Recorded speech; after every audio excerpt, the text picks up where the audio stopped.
Hello everyone, and welcome to a Breastfeeding Titbit presentation by the Breastfeeding Clinic in the Helderberg Basin, Cape Town, South Africa. So just a quick disclaimer, the information provided is to assist you in exploring all available options to empower you to make well-informed decisions, to help you feel in control, be responsible for, and have confidence in your choices. Information should please not be substituted for the diagnosis and treatment of any medical condition, and also please never disregard professional medical advice or delay in seeking it because of something that you have received here. And this recording is also not intended to replace professional or medical or other kinds of advice. Now in this troubleshooting recording, we will be looking at painful nipples due to the latch. Now, causes of nipple pain could perhaps be listed in the following categories. Could either be painful nipples, could either be due to a latch or due to infection, or maybe something called vasospasm or dermatitis or bleps or other things. But the most common early causes of nipple soreness are simple and avoidable. If babies are attached effectively and deep at the breast, most mothers do not get sore nipples.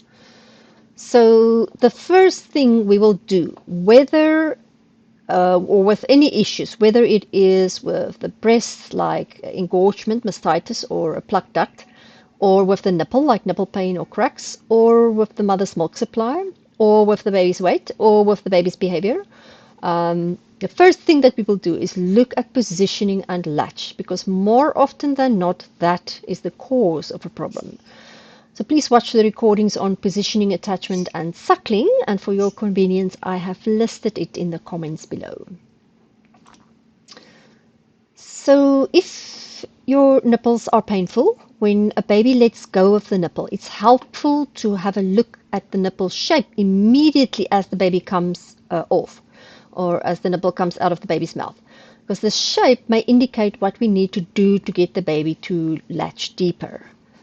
Now, sometimes the nipple will be misshapen but not be painful at all, but any misshapenness needs to be addressed because prolonged distortion of nipples can result in nipple trauma and visible damage, including things like abrasions or grazes or blisters, scabs, cracks, bleeding, rashes, bruises, redness, flaking, potential infection, nerve damage, vasospasm later on.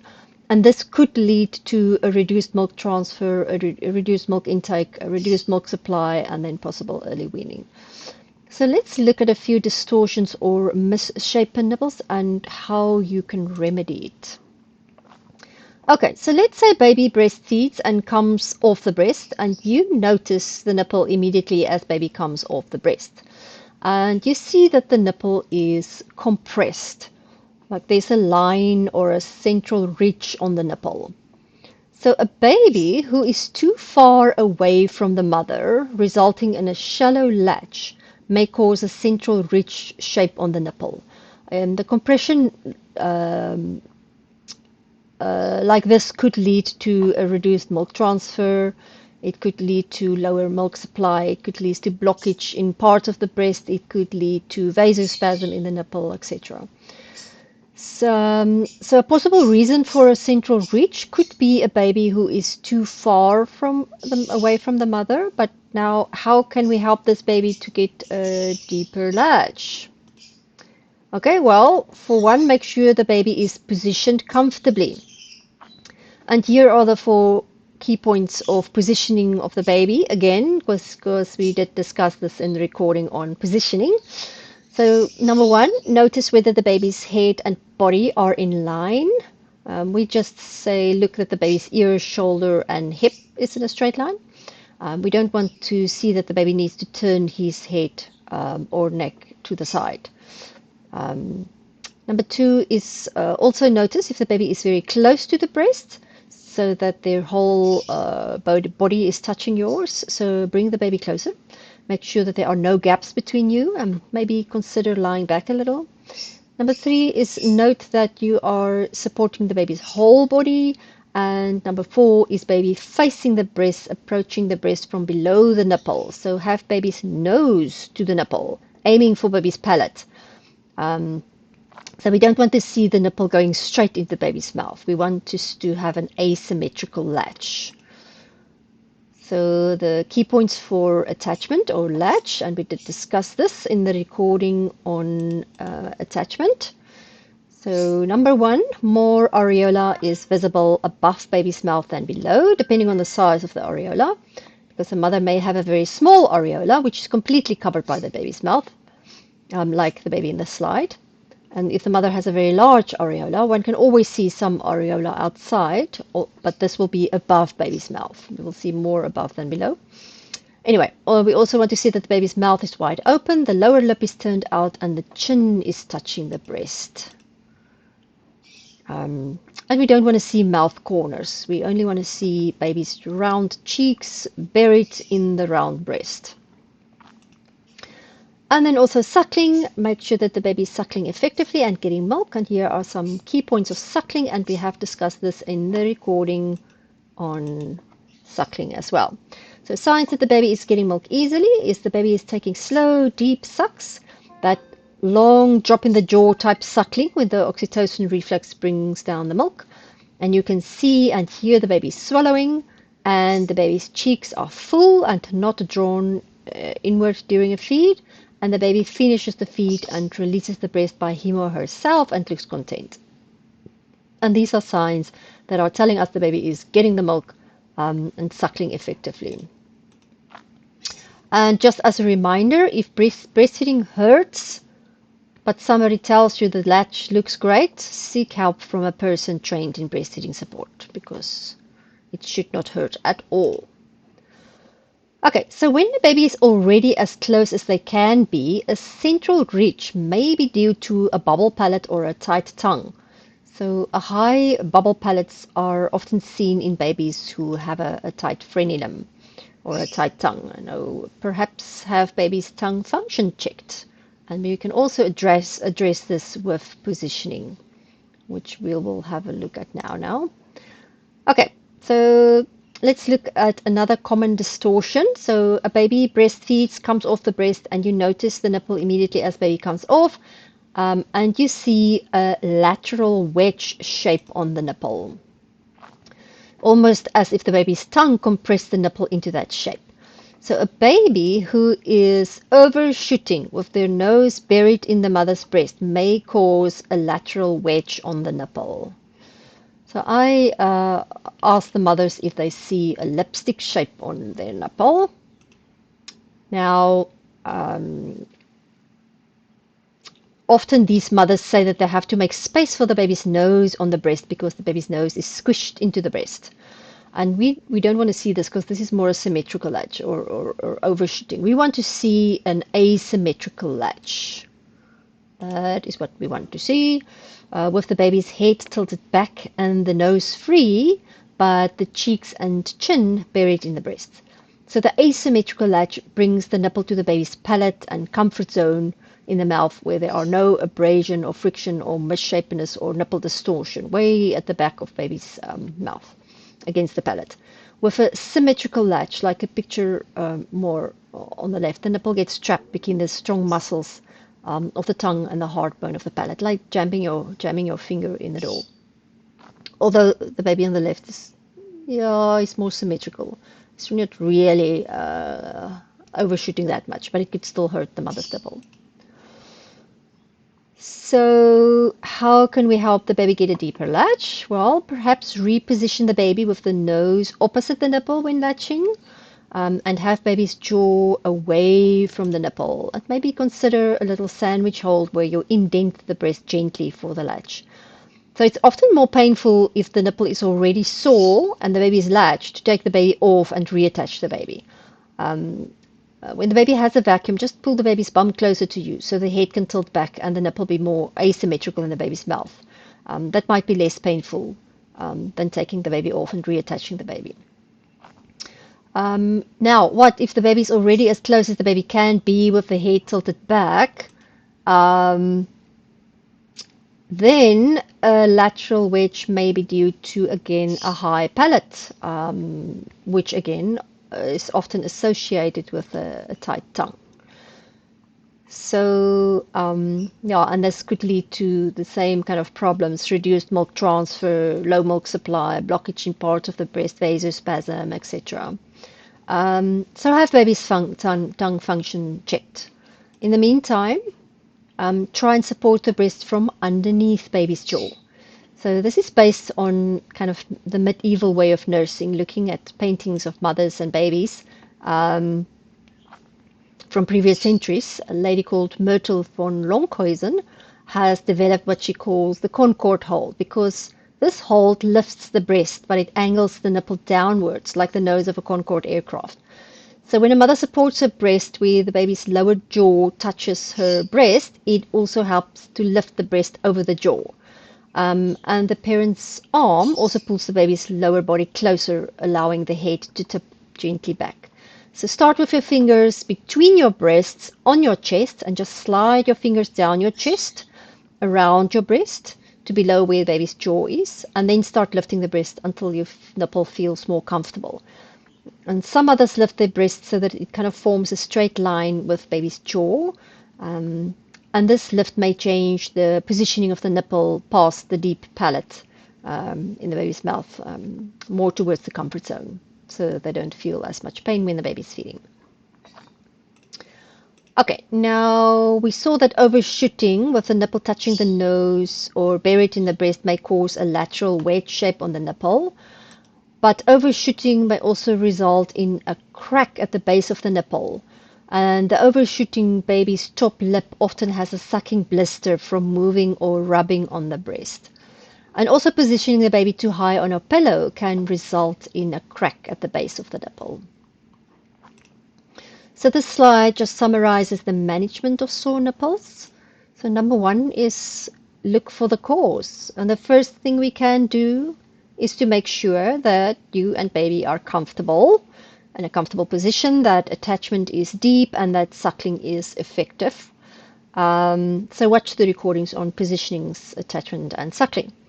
And also look at your nipples before and after feeding. We want to see what the shape looks like. Look at signs of infection. Look for cracks, blisters, scabs, misshapeness, blanching, etc. And also look in the baby's mouth, maybe for signs of tongue tie or maybe something like thrush.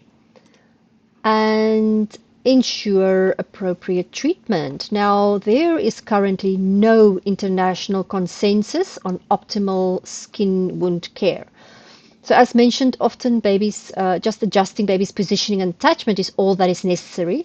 And the soreness is often just temporary.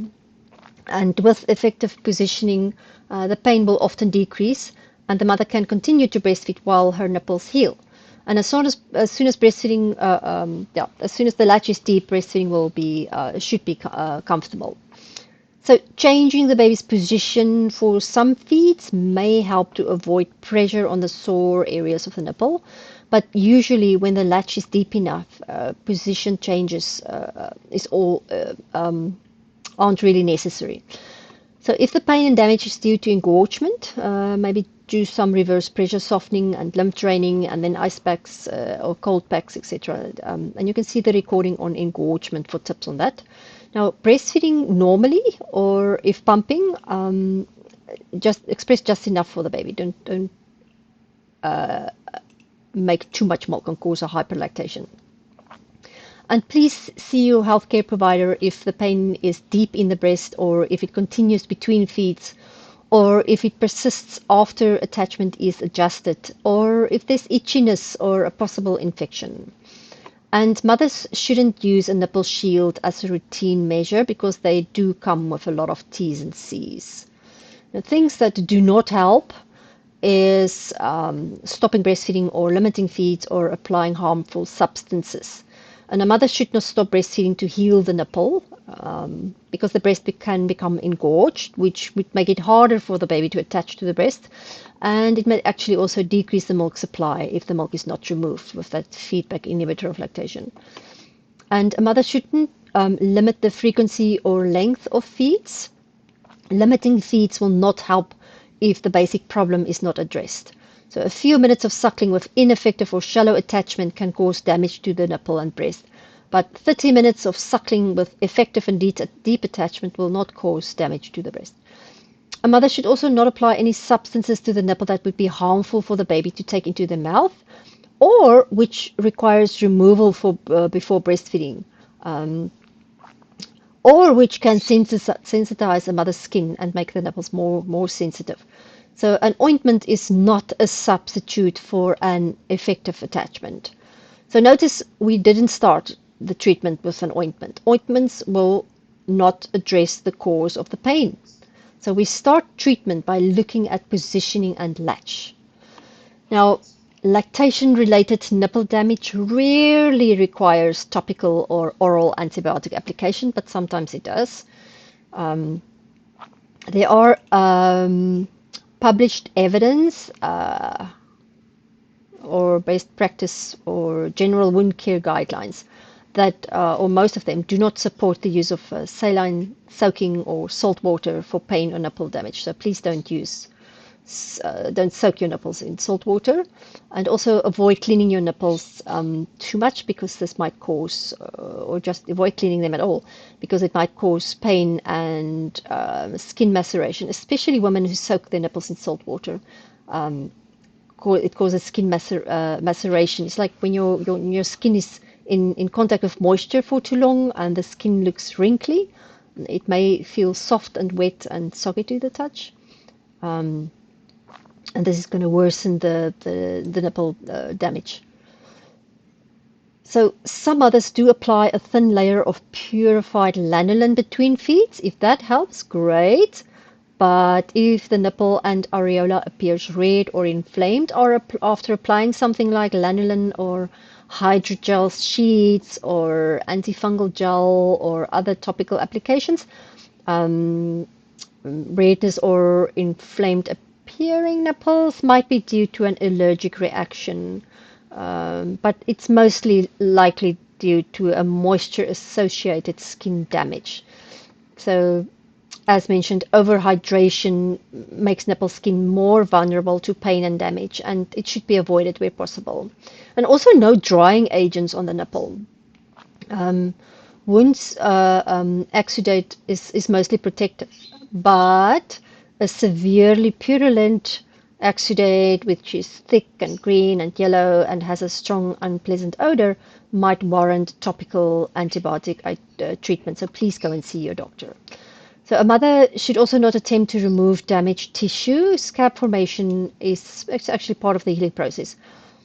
What you can do after breastfeeding is you can gently smooth expressed breast milk over the nipple and areola area with your finger. So human milk is a natural remedy with properties that promotes wound healing and stimulate immune function and growth and development of tissue. And it will help decrease the nipple's response to the inflammation and infection. And human milk has been shown to improve healing within 3 to 6 days.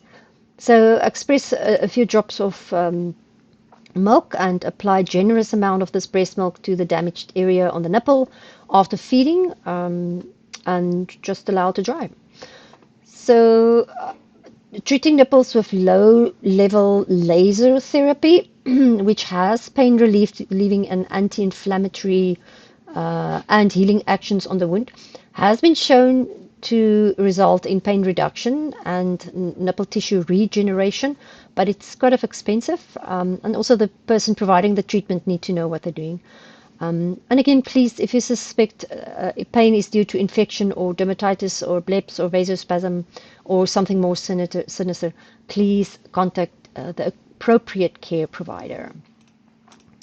Oh, thank you so much for watching this recording. I hope you have a better idea of how to cope with distorted nipples.